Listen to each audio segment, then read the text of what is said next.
ನಾನು ಸೇವೆಯನ್ನು ಸಂತೋಷದಿಂದ ಸ್ವೀಕಾರ ಮಾಡಿದ್ದೇನೆ.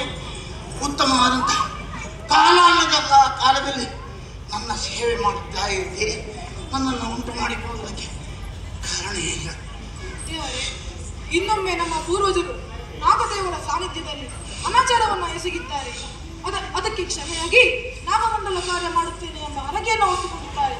ಆ ಹರಕೆ ನೆರವೇರದಂತಹ ಸಂದರ್ಭದಲ್ಲಿ ನಮ್ಮ ಅತ್ತೆಯವರು ಹುಚ್ಚಿಯಾಗಿ ನಮ್ಮ ಮಾವನವರು ಮತಿಭ್ರಮಣೆಯಾಗಿ ಊರೂರು ಅಲೆದಾಡುತ್ತಾ ಇದ್ದಾರೆ. ಇವರನ್ನು ನೀವೇ ರಕ್ಷಿಸಿದ್ದು. ಪದ್ಮಶ್ರೀಯಿಂದ ಈ ರೀತಿಯಾದಂತಹ ತೊಂದರೆ ಉಂಟಾಯಿತು ಎನ್ನುವುದು. ಪದ್ಮಶ್ರೀಯನ್ನ ದಾಳವಾಗಿ ನಾನು ಇಟ್ಟುಕೊಂಡೆ, ಈ ರೀತಿಯಾಗಿ ಕಷ್ಟವನ್ನ ಅನುಭವಿಸುವ ಹಾಗೆ ಮಾಡಿದೆ. ಆದ್ರಿಂದಾಗಿ ನಾಗಪ್ರಭಾವ ಏನು ಎನ್ನುವುದನ್ನು ನೀವು ಮನವರಿಸಿಕೊಂಡ್ರಿ. ಹಾಗೆಯೇ ಮುಂದಿನ ಕಲಿಯುಗದ ಜನಾಂಗದವರು ಭಕ್ತಿಯಿಂದ ನನ್ನನ್ನು ಸದಾಕಾಲ ಪೂಜೆ ಮಾಡಿ ಇವತ್ತಿದೆ. ರೋಗ ರುಜಿನಗಳನ್ನು ದೂರ ಮಾಡ್ತೇನೆ. ಸಂಕಟದಿಂದ ಬರುವಂತಹ ಪ್ರಾರ್ಥನೆ ಮಾಡಿಕೊಂಡಿರುವಂತಹ ಭಕ್ತರ ಯಾವ ಇಷ್ಟಾರ್ಥವನ್ನು ಈಡೇರಿಸಿದ ಅಪೇಕ್ಷೆ ಪಟ್ಟಿದ್ದಾರೆ ಅದನ್ನು ನಾನು ನೆರವೇರಿಸಿಕೊಡ್ತೇನೆ. ಭಕ್ತರಲ್ಲಿ ಎಷ್ಟು ಭಕ್ತಿ ಉಂಟೋ ನನ್ನಲ್ಲಿ ಅಷ್ಟೇ ಶಕ್ತಿ ಉಂಟು. ಭಕ್ತರಲ್ಲಿ ಎಲ್ಲಿ ಶಕ್ತಿ ಇಲ್ಲವೋ, ನಿಷ್ಠಾವಂತರಾಗಿ ಯಾರಿರುವುದಿಲ್ವೋ ಅವರ ಕಷ್ಟವನ್ನು ಅನುಭವಿಸಲೇಬೇಕು.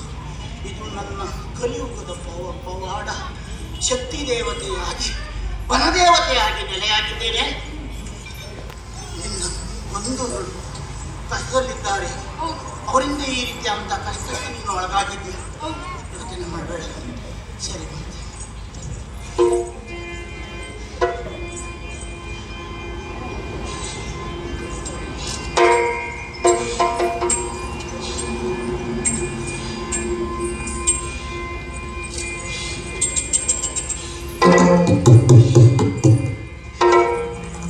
ಯಾವ ಭಕ್ತರು ಮಾಡಿದಂತಹ ಸೇವೆಯಾಗಿರಲಿ, ನಾಗಮಂಡಲ ಎನ್ನುವಂತಹ ಕಥೆಯನ್ನ ಆಡುವಲ್ಲಿಯೋ ಆಡಿಸುವಲ್ಲಿಯೋ ಎಲ್ಲ ಭಕ್ತಾದಿಗಳು ನೋಡುವಲ್ಲಿಯೂ ಪ್ರಯತ್ನ ಮಾಡಿದ್ದಾರೆ ಅಂತಿದ್ರೆ, ಶಕ್ತಿ ದೇವತೆಯಾದಂತಹ ವನದೇವತೆಯಾದಂತಹ ನಾನು ನರದಿಂಬದ ಮೇಲೆ 3 ಗಳಿಗೆ ಆಕರಣೆಯಾಗಿದ್ದೇನೆ.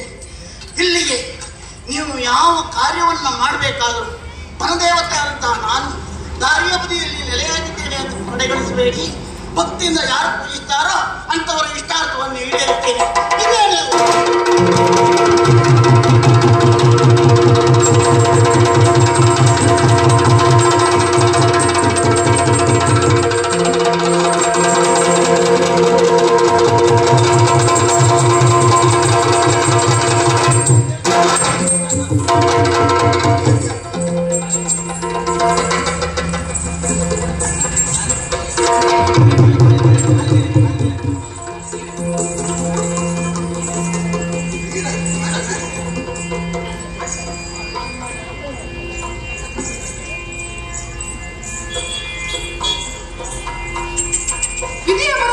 ಬದಲಿಸಲು ಯಾರಿಂದಲೂ ಸಾಧ್ಯವಿಲ್ಲ. ಏನು ಆಗಬೇಕೆಂದು ಇರುತ್ತದೆಯೋ ಅದು ಹಾಗೇ ಆಗುತ್ತದೆ.